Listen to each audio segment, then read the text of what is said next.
foundation, the cornerstone for better things to come. See you in 2020.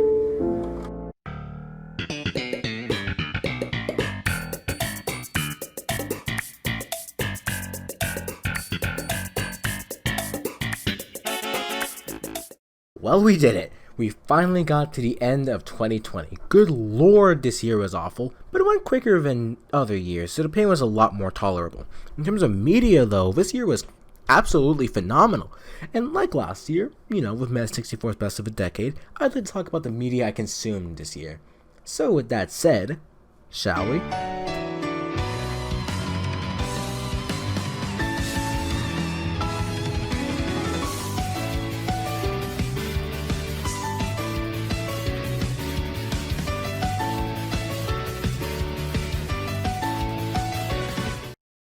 I'm surprised I haven't talked about this game or the entirety of his franchise yet on this channel, but I am planning a video about the full series, don't you worry.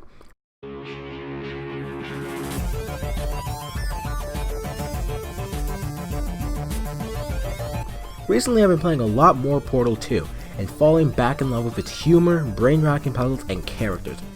Since I know these test chambers inside and out, I was blazing through the game, getting re-immersed into the world. To be frank, I think the portal gun is one of the greatest mechanics in game history. It opens the door to so many different types of puzzles and basically allows you to finish a segment in any single way you want. Old Aperture is designed so well and understands its new gimmicks and makes them interesting. It takes what you know from modern Aperture and Portal 1 and merges them together with gels, which add another layer of interesting puzzle solving to the game, giving you more ways of finishing a test. The characters are much more fleshed out than Portal 1. For example, GLaDOS goes from the basic tutorial/helper character to a sarcastic, mean bully that makes jokes at the player's expense. After falling into old Aperture, however, and learning about Carolyn, her original form, she becomes more remorseful, more human. Moreover, Wheatley's comic relief personality in the early hours of the game is amazing. Stephen Merchant's performance adds to his enjoyable personality and moronic antics. When he lives long enough to see himself become the villain, you feel like comic relief in Wheatley melt away, seeing a more sinister side where his moronic antics mix with his rage, and he becomes more of a monster than GLaDOS ever was. This visible progression truly stirs emotions for me. As a matter of fact, in my first playthrough, I felt betrayed by this whole Wheatley becoming the villain thing. In short, I love the character progression in Portal 2. I'd love to talk about it more, but I'll save that for an actual review of the game. This game has taken back its spot on my favorite games list, and I've fallen back in love with its humor, brain-racking puzzles, and characters. It definitely deserves to A rank on this tier list right here.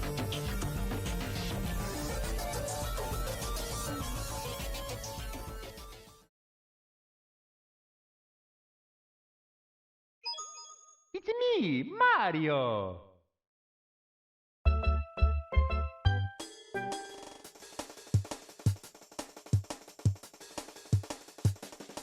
I've been playing a lot of Mario 64 recently, mostly due in part to the amazing PC port and the invention of the first Nintendo 64 emulator on Nintendo 3DS. I hadn't played 64 in a while, mostly because I already finished it on my Wii, but Mario 64 is one of those games that pulls you in every single time you think you don't want to play anymore. Most Mario games have that charm, but not to the degree of 64. The control scheme of it is another one of the reasons I keep coming back. They feel buttery smooth, every single action feels well tailored to Mario's control scheme too. It makes you feel like you're in control of every aspect of each second. I love this sense of freedom. It gives a lot of purpose to the control scheme. Each world feels linear, but in reality, it's a fractal of possibilities because you can get any star at any time. The worlds feel like the perfect size where you don't feel cramped, but you still have room to explore. And this is most apparent in later levels, however. Super Mario 64 is something I will drop most things to play, and I'm probably playing some of it right now as I'm editing this. Super Mario 64 is something I love dearly, and it deserves that S tier on this list.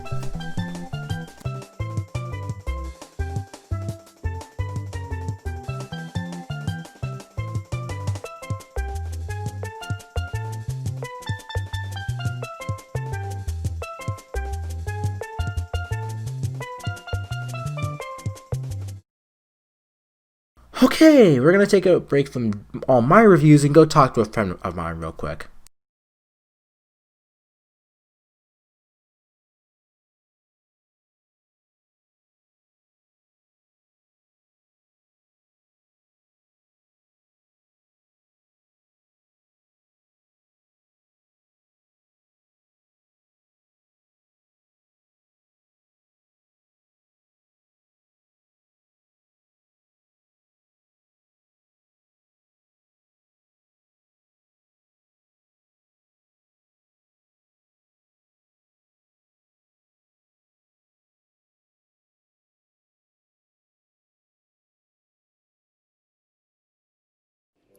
Hey guys, I'm Alex, and today I'm going to be covering Sky Children of Light from that game company. Sky Children of Light is a multiplayer online mobile game where you can explore different areas and make friends using the game's currency, candles. The way you get these candles is by running around the different areas and collecting light from candles you light. Running through the entire map and melting darkness plants can get you about 15 to 19 candles, which seems easy enough until you get to the Golden Wasteland, an area that has large floating monsters called dark dragons. They are usually referred to as curl by players and emit a blue light that if you step in will turn red and they will attack you, making you lose winged light. What is winged light, you may ask? Well, winged light is just light you collect around the maps. They look like tiny children and usually have like a sun glare around them.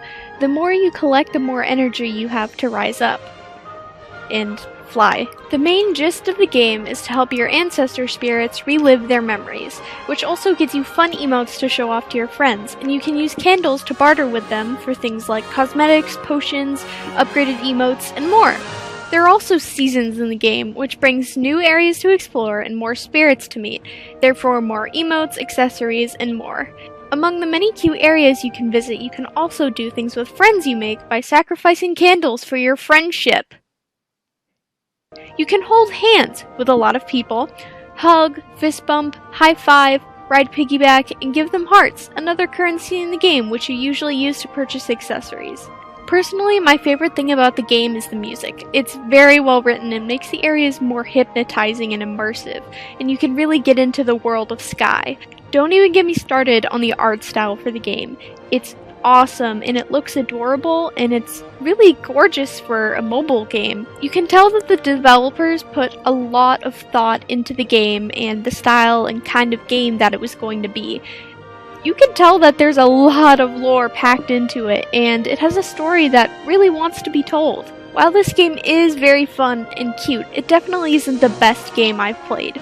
There's bugs, and sometimes after you run through all the areas and finish the game, it gets very repetitive when you have to candle run every day. After you finish the game and go to the end, you get reincarnated again and gain ascended candles, another currency you need for some of the shops. And once you get reincarnated, you lose all your winged light, unless you have ascended spirits, which are spirits you unlock further friendship with for ascended candles. And you have to gain it all back by running around the map. This is where it gets repetitive and some players just lose interest in the game.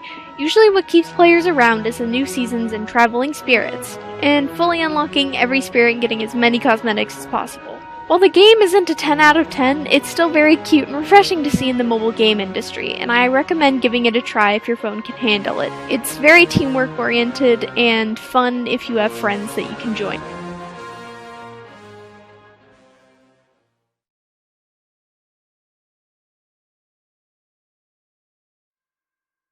In my free time as a child, I played a lot of Flash games and watched a lot of YouTube. One day I was just watching Markiplier randomly and I saw a video of him playing Stealing the Diamond. I watched it, and I wanted to play that. I ended up playing the entirety of the Henry Segment series up until Fleeing the Complex in 2016, and after that my brain kinda just forgot the series. And then out of nowhere in 2020, Puffballs United and Innersloth, which actually has him as a team member, I only knew this when I was writing it, announced a full remaster of the Henry Segment games, plus a finale to the entire series, completing the mission. So after borrowing my friend's copy, I played through all of it, and it is beautiful. For most of the games, there's much more clean animation, and most of the pop culture references are completely wiped due to copyright concerns. But at its core, it's still the same game with the same jokes being remastered and reanimated to be much funnier. And completing the mission, the finale, is full of emotion. Oh, and by the way, spoilers for completing the mission. I'm going to be spoiling one of the endings, and trust me, you want to complete all the endings for all canon. I'm buying you time right now. The window is closing. You good? Okay, continuing.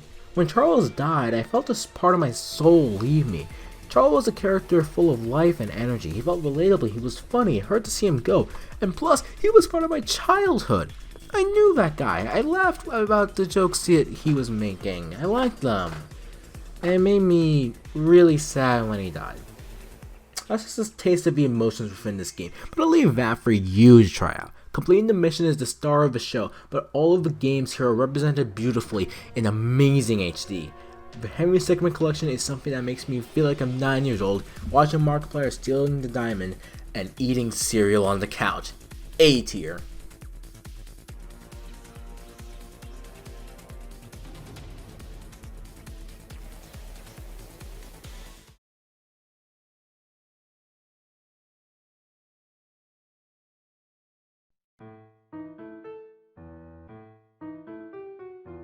Plants vs. Zombies has been something I've been playing a lot on my phone recently. I've been playing it during my bus rides to school, or when my teacher allows me to chill out with my phone during class after I get something done.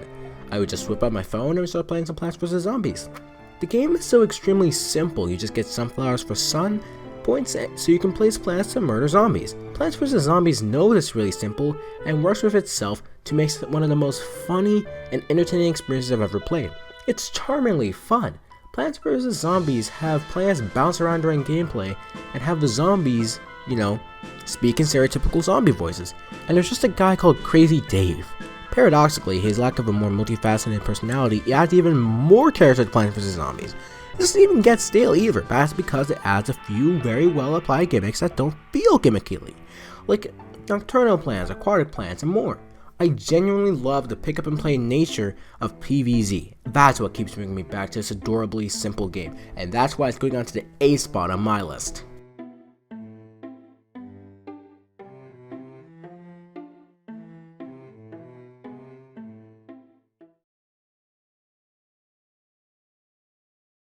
I think most people expected the Sonic the Hedgehog movie to be dead on arrival. The first trailer seemed to get Sonic's design completely wrong, almost on purpose, and possibly so if Paramount's attempts at damage control are anything to go by. The VFX house responsible for helping redesign the character shut down not long after said redesign's reveal. And when your audience seemed to be more interested in Jim Carrey, yeah, I can see the level of caution here. On top of that, when you consider the involvement of Marza Animation and Blur Studio, two companies so entrenched in Sonic since the 2000s, yeah, to call that first trailer a disappointment would be an understatement. And regardless of people wanting to see the initial version from that trailer, myself unfortunately included, I can still say that what we got out of the live-action CGI Sonic the Hedgehog movie was acceptable. Though by the standards of the franchise in the past decade, do not in any way take that as an insult. First off, and I cannot stress this enough, big up to the writers of the film, Pat Casey and Josh Miller. You guys made this film what it is, and most importantly, y'all made me care more about Sonic in 10 minutes than Ken Pontac and Warren Graff could even consider the thought of in almost 10 years worth of games. Because really, if you're going to include a story in a video game, then actually include a story in a video game. Just a thought. Second, despite his mannerisms, Jim Carrey is a pretty good Robotnik/Eggman. While you can't really take him seriously, at all, I feel like that's kind of the point, and at the very least I can appreciate his eccentricities. Because, well, that's what he is, an eccentric mad scientist and technophile. He's no Jim Cummings, no Long John Baldry, and definitely no Mike Pollock, but in my opinion, there's never really been a bad version of Robotnik. And even when there has technically been one, he's never really been that far removed from what I think the man with the master plan has stood for. Now, Sonic, on the other hand, is a different case, but I digress. Speaking of which, Ben Schwartz, along with the writing of course, captures the character perfectly in ways that, apart from scant moments in tertiary media, his video game contemporary Roger Craig Smith has never been able to attain. Maybe if Sega hired writers that could actually give a damn about this franchise? But I digress. In many ways, Movie Sonic is a far better version of his Sonic Boom incarnation. Mostly because it's actually justified in and out of universe. Movie Sonic has been confirmed to be 13 in interviews. Comparatively, Boom Sonic is basically considered an adult and a has-been, so the self-awareness, or attempts at such in Boom, just feels off and completely rubs me the wrong way. In fact, a lot of this movie seems to be taking ideas that don't work to some people, like self-awareness and Sonic living amongst humans, and showing how, in the hands of a capable writer, they can be done, and done pretty damn well at that. At its core, yes, the ideas behind it are very 90s 2000s-esque, and involving a property not highly regarded by the greater voices at large. But instead of feeling like a Yogi Bear or Wild Wild West, nihilistic experiences that care more about a paycheck than giving an entertaining experience for all audiences, it feels more like a Rocky and Bullwinkle. It knows it's pointless, but it's having fun, it wants you too to have fun, and more importantly, it wears the spirit of its source material close to its sleeve. Both figuratively and literally, as Easter eggs are abound with this one, for every fan of every facet of this franchise. Be it the Deeks shows, Crush 40, Sonic Adventure, even the freaking Archie comics get a little referencing. All in all, the Sonic the Hedgehog movie feels like a happy medium between appeasing the mainstream audiences and all kinds of Sonic fans. Personally, I would use this as a great introduction point alongside Set AM, Adventures of Sonic, Modded Sonic Adventure, and the OKKO episode. Because those were things that actually made me give a crap about this franchise and take it seriously. You may scoff at that, and that's perfectly okay. That's how opinions work. And in my opinion, I love Sonic. No, not like that. Sonic has meant a lot to me in the past 8 years. It's helped me through some tough times in my life, for better or for says. It's taught me a lot of valuable lessons. Some things aren't as black and white as they seem, appreciate the values of other cultures, working with others can be a valuable asset, live life to the fullest in the short time we have, keep an open heart and an open mind, so on and so forth. Even the worst stories in Sonic have well-meaning if poorly delivered messages. Some things aren't as black and white as they seem, working with others can be a valuable asset, I think you get the idea. Regardless, Sonic may be a franchise about a talking blue hedgehog who eats chili dogs and runs super fast, but that doesn't give any excuse not to analyze its stories or its games altogether. Because when you get down to it, this franchise is honestly no different than any other long-running franchise. So what reason do you have to segregate Sonic from those other franchises besides clout?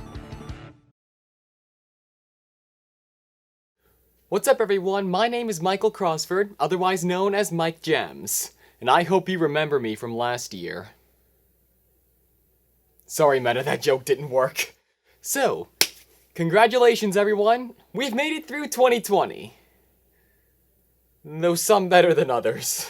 So yeah, this year was pretty terrible, but unless I want to get blamed for demonetizing this video and Meta coming after me, I have to stick to the positive, and that's what I'm gonna do. You might be surprised because there were a few diamonds in the rough this year. Though when I say a few, I genuinely mean a few because I only have I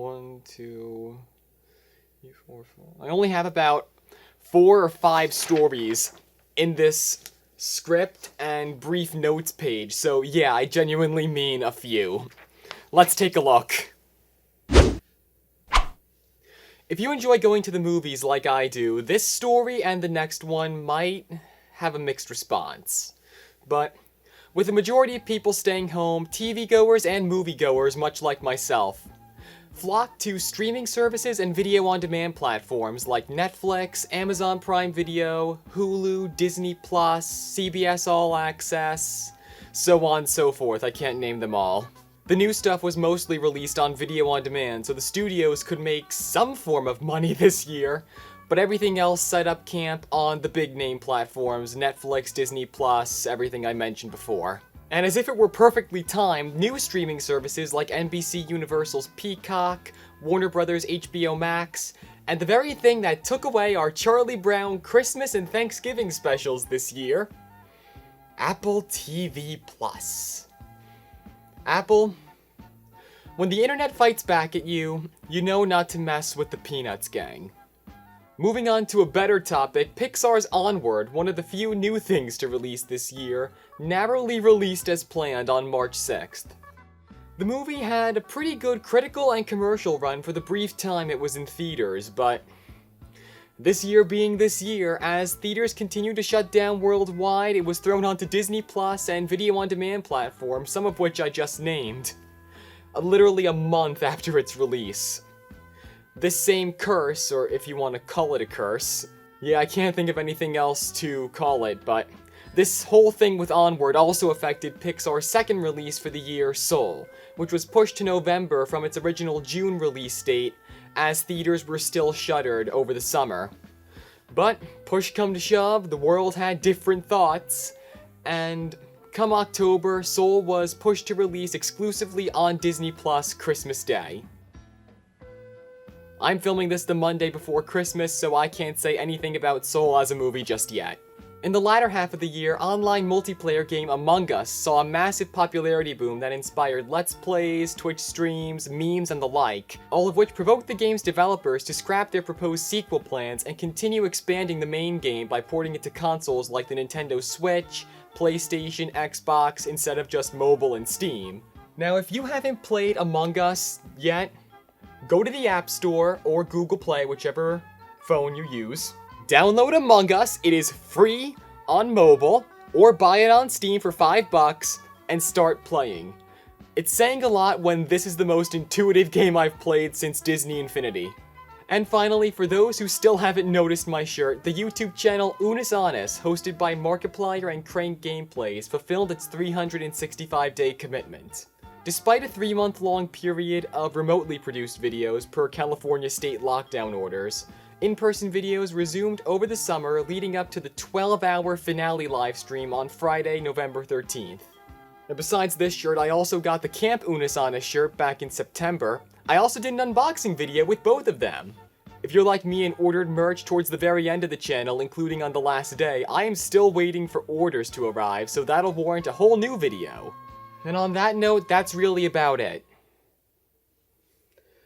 I mean, I could say more, but it wouldn't really be the best of 2020 if I told you that Disneyland's been closed since March, over 300,000 Americans have died from you-know-what, and like I have said a number of times before, movie theaters throughout the world have taken massive revenue losses. But this doesn't have to be our forever plan. And I'm sure you've heard this time and time again from social media, local news, government of any kind, but just hear me out. As long as we all do the work in the coming months, 2021 can be our pathway to progress and positivity. Sooner or later, we'll be seeing our friends and family again, not through screens 24/7. We won't have to sit at our computers for work or school. We won't be confined to our houses permanently. We can go out without wearing masks. I think that might be too taboo, so cut that out, Meta, if I can't say that. But more or less, if we come together, albeit apart, and do the work necessary to combat what's out there affecting millions upon millions right now, we can turn 2021 around and make up for everything we lost this year. One step at a time, and I'm sure it will take a while, but by the time we're at this point next year, our work will show. And we can come back enjoying each other's presence in either a brand new world or the same old world, one way or another. That said, that's pretty much it, everyone. Have a happy new year, stay safe, happy holidays, and hope for the best. Oh, by the way, if any of you have heard of Bath & Body Works, I highly recommend their hand sanitizers. This is Blueberry Crumble. I have Noir upstairs because it would have fit with the Unis Honest, but I wanted Blueberry instead.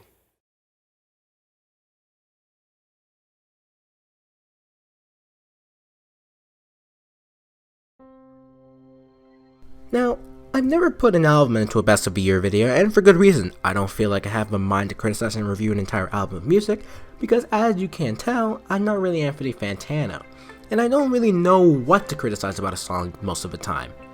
But this album has been my go-to listen for the past few months during the creation of this video.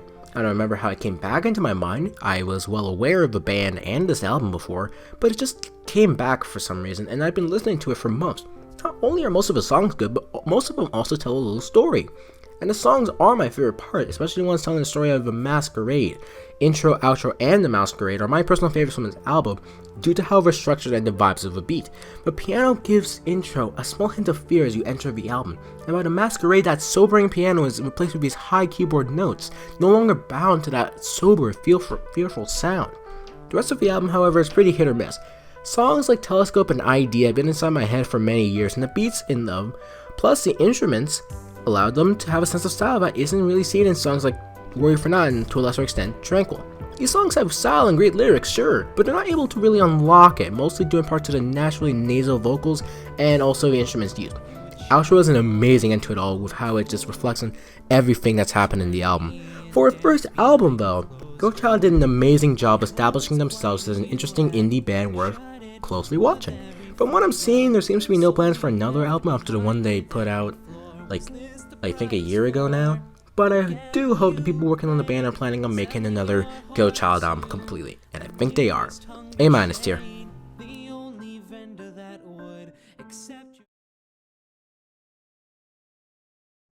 Hello, I'm here to talk about Detroit Become Human, one of my favorite games, and that should be all I had to say about it, right? Wrong. I had to go in depth for this because I had to talk for like 5 minutes. So let's start where all great stories start. The beginning. It starts with the main characters. I'll introduce them separately, but I'll say them now, so you can just live life and know their names. Kara, Connor, and Marcus. I'm gonna start with Connor because he's the first character you play as the game. Connor is an android detective sent by CyberLife to work with Hank, a kind of burnout detective, or now also, as Connor calls him, the lieutenant. The first scene you have with Connor is him doing a really cool coin trick in the elevator while going to go and save a little girl from a deviant situation where a lot of people have died. It kind of shows what he was made to do, find deviants, either take them out, or just save people in general. He is like the perfect cop. It is very immediate to know that androids in this world aren't really respected, as the woman of the daughter who is basically kind of abducted or as a hostage situation with the android who is doing the whole shooting thing. She's very concerned when she finds out that Connor is the person that's going to try and save her daughter. It goes to show the kind of situation that she was put in and what Connor will be put in the future, along with our other characters. Going more in depth with the Connor and Hank kind of relationship, Connor has to work with Hank, and Hank does not like androids. He makes it very clear. Hank, being a burnout detective, probably went through something, and if you assume that, then you are correct. He does have a little bit of a tragic backstory, but I won't give you too many spoilers. I would also like to note that Hank has a wonderful dog named Sumo, and Connor gets along well with the dog. With their relationship already strained, Hank and Connor kind of have a give-or-take relationship, but you can always build it up throughout the game with your choices. And you always have to make sure to know kind of what Hank wants to do, or what is a good thing for you to do, to make sure your relationship with Hank doesn't result in him shooting you in the head. Which may or may not be something that he did to me because I pissed him off. I played the game a total of 3 times in a week, which was a really big mistake, but I got to see many different endings for each characters. Connor can go down 2 paths. He can be a deviant, or he can just be on the set stone that CyberLife put in front of him. This can lead in both many different directions. It can lead in good or bad. If you choose the life that CyberLife put in front of him, you build a really strong relationship with Amanda, the person who created him, but you deteriorate the relationship with Hank, his partner in crime, basically. Except that they're cops and they don't do crimes together. If you do the CyberLife route, you also miss out on really cool scenes with Connor and Hank, and Connor and different characters in Jericho, a place where Marcus goes, but we'll get to that later. Our next character is Kara. Kara works for Todd, a druggie who has a daughter, but he also lost his wife. Her first scene, you wake up in a store, and it's very clear that Todd doesn't really like you, and immediately as soon as you get back to the house, you learn that he broke you. He was the reason why you were in the shop in the first place. I want to cut away now just to talk about the scenery and the opening credits of when you are Kara and you go back to the house. The scenery is wonderful, and it just goes to show how beautiful Detroit can be in the future. I personally love it, and I loved watching it, and I will always go back to watch those opening credit scenes. Just, it's so pretty, and the lighting is magnificent. Anyways, back to Kara's story. You take care of Alice and the house. Alice being Todd's little daughter. Alice seems to be a very shy child, and it seems that you guys did have a good relationship before you were broken by Todd. But you do not know that Todd broke you until you do try to mend that relationship with Alice, and she gives you a key to a little box where she did drawings of her father breaking you. And one of the most realities of the situation is that Todd is not a good father. He literally does drugs in front of you and his daughter before she goes upstairs. With Kara's story, you only have one set path: protect Alice and get her out of the house. And that usually means deviancy. Now, I won't give away too much, but it usually can end in two ways with Todd, you, and Alice. Todd can live or Todd can die, but either way, you get away with Alice. This leads you to be deviant and a runaway technically with a human daughter. Or so you think. Kara's story, you can literally kill anyone. Like, you have to be very careful with your decisions because at the end you could lose many different people in your life as Kara. Alice becomes your main focus as Kara, as you want to make sure that she is safe, warm, and healthy. Throughout the story, you do meet different characters, like Luther. With Kara, there are many wonderful scenes that you can see, but there are also some more intense ones, like you literally run from yourself. And by running from yourself, I mean you play as Connor and Kara running from each other or chasing. Kara running from Connor and Connor chasing Kara. Although both times Kara does get away. Now, on to Marcus. Marcus works for Carl, an old man who is a famous painter. Marcus is a custom design, and he is Robo-Jesus. Carl's son is kind of a deadbeat, and he's not a really good person, and one day, after an art show, you guys come home to Carl's son trying to rob Carl, but you already called the police and did not know that. I won't give away too much, but it does end with Marcus being thrown away shot, basically. He immediately becomes deviant, because in both situations you become deviant no matter what. He has a set path, much like Kara. Although with Marcus you can do many different things. He wants to start the revolution. You can make a very hostile environment, or you can make a very nice and sweet revolution. Both ways is meet with guns from the humans. It can get quite dark with all the characters, but you do have to keep in mind that every story has a finishing, and sometimes it can be good or bad. It is all up to the choices you made throughout the story. Following each character, you can make different character arcs and relationships with different people. All characters have amazing art with their scenes, and I just find it so cool. I call it art because technically it is. It takes a lot of time to do it, and I think that it is worth checking out the game. So please, check it out. I really liked it. Have a wonderful day, and this is Pecky signing off.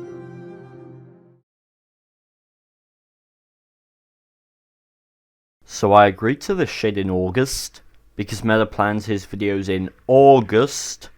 So here we go.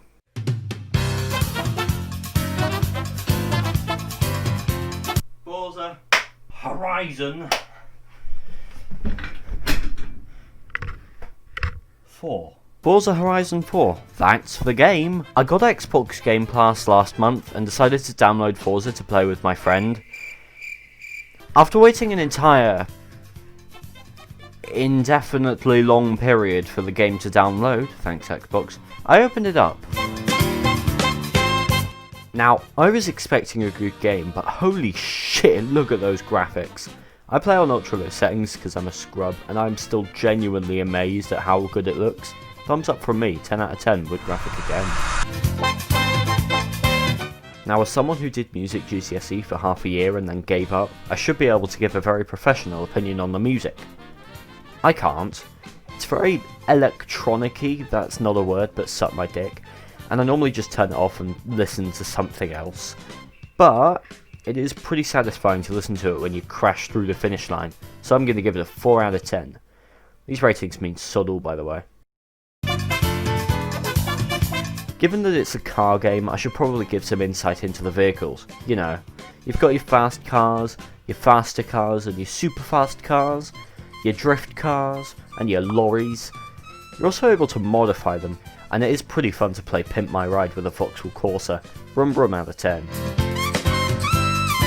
You drive!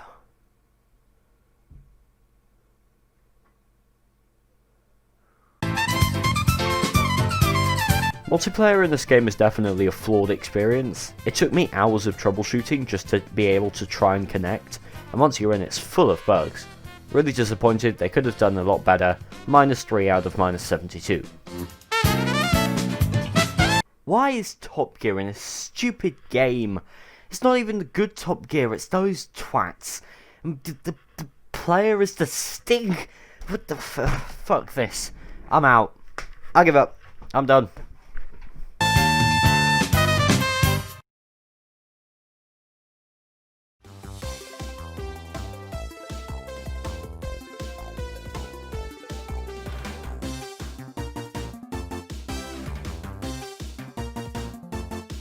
Though I'm not the biggest fan of rhythm games, Rhythm Heaven has somehow found its way onto my homebrewed Nintendo 2DS.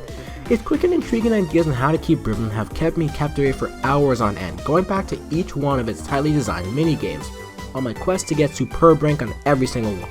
Each game subtly encourages you to come back to it with medals, which give you some fun little bonus minigames. Rhythm Heaven is a game that keeps pulling me back after each rage quit with its charm, interesting rhythm-based gameplay, and an extremely imaginative use of the touchscreen with the flicking idea, as well as the absence of button use, which keeps it simple for new players and allows anyone to jump straight into a game. You know, tapping into that casual market. The music is also amazing as to be expected from a rhythm game. Each one is so well composed, catchy, and simple. It makes it easy for it to get into your head, using something called a leitmotif to create a memorable tune. Rhythm Heaven is easy to learn but hard to master, and if you do master it, you feel the rhythm flowing through your veins, and you just realize, oh shit, I got a classic here. Great game, great music, great ideas, S tier.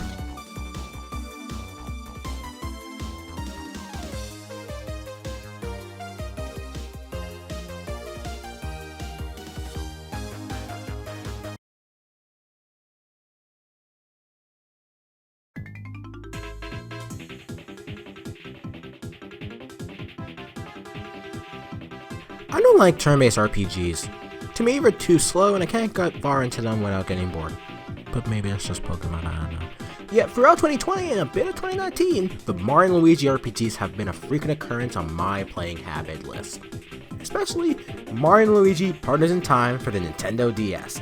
Having both generations of a Mario Bros. Gives you a whole new outlook on the turn-based ideas established in Superstar Saga, but now you have babies in front of your enemies, which allows a lot more damage potential in fights. The new items introduce mostly replace the old Bros moves from Superstar Saga, and replace them with devastating items like the Green Shell, which can quickly destroy an enemy's health, and is super satisfying to use, but it's quite hard to keep a rally going. The Bros Flower allows for quick and rapid fireball throwing, but switches it between brothers randomly, so you have to keep on your toes. And the Bros Cannon is a new spin on the Splash Bros move from Superstar Saga, but now with the added bonus of the Baby Bros to deal even more damage. Partners in Time still relies on Superstar Saga to get some of its ideas, but it's able to reinvent and recreate each one while also having its own ideas and making something amazing with them. Mario and Luigi Partners in Time is an amazing RPG, and one of my personal favorites of the year. S tier.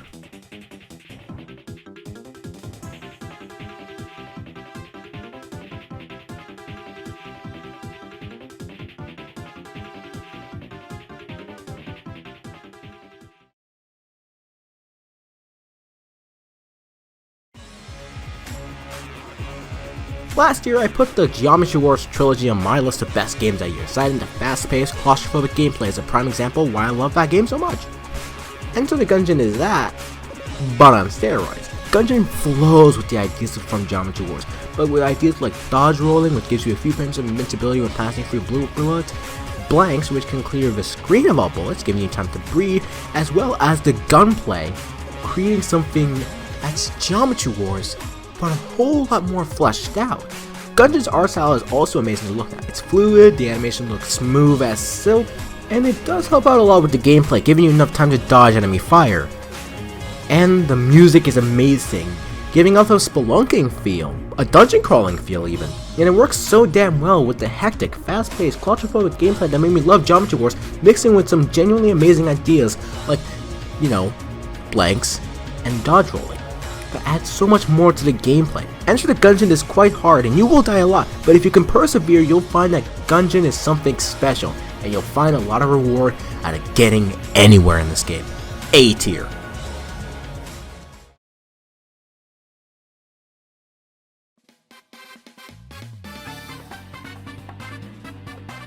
Oh hey, look at that, it's this game again.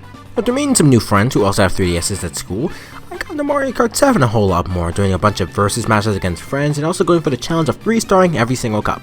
Playing through the game again has also made me think more about what character I use, what card parts I use, and how I use my items and where to use them, and the best shortcuts to get ahead of the computer races, which feels extremely satisfying to pull off, and that's what makes Mario Kart fun for me nowadays. But for most of my opinions, they haven't really changed since I reviewed this game back in April. It's just that, well, I know more about the mechanics now.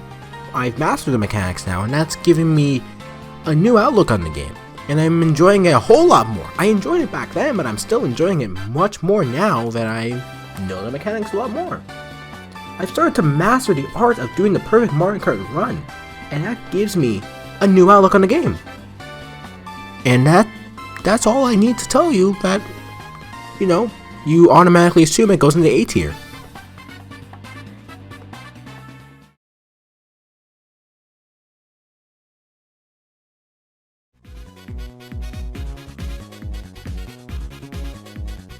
Yeah, I know I put photos and time on the list, but I've been recently streaming a lot of my brand new playthrough on Twitch of Mario & Luigi Superstar Saga, and I have been loving it to death. I've been reveling in the charm of the original, plus I've been re-immersing myself in the mechanics of the original, with all the bros moves, the hammers, the hand powers, they're all amazing ideas. Partners in Time may have better design ideas, but Superstar Saga has great ideas to start with, and they keep iterating on those ideas just as you think, alright, what are they gonna do with this idea now? Some parts of the game are pretty annoying, like the Hee Hee Valley part where you escort Peach, but most of the game is a top-notch, interesting, funny, perfectly designed gaming experience, and it's something that everyone should play. A-. Well,